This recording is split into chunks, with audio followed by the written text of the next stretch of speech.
Ya, pada tahun politik, PPHL Pensiunan Purnawirawan Angkatan Laut membebaskan anggotanya memilih calon kepala daerah.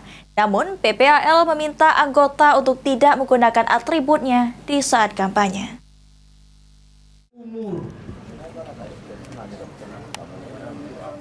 Sebagai sebuah organisasi untuk para pensiunan purnawirawan Angkatan Laut, para anggota PPHL telah mempunyai hak untuk dapat memilih para calon pemimpin daerah di Pilkada serentak November mendatang. Oleh karenanya, pada momen pesta rakyat 5 tahunan ini, PPHL membebaskan anggotanya untuk memilih calon kepala daerah, namun dengan syarat tidak menggunakan atribut maupun fasilitas. Kepada seluruh anggota PPHL, silakan memilih calon, namun tidak menggunakan fasilitas daripada PPHL, baik seragam, baik itu atribut, segala macam. Jadi kami memberikan kebebasan, silakan ikuti peraturan yang ada, asal jangan menggunakan atribut ataupun fasilitas-fasilitas yang ada di PPHL. PPHL sendiri menjadi sebuah wadah silaturahmi para purnawirawan TNI Angkatan Laut. Walaupun sudah tidak lagi aktif menjadi seorang TNI, namun para anggota PPHL harus mendukung program dari TNI Angkatan Laut. Dalam hal ini menjaga kedaulatan wilayah Laut Indonesia.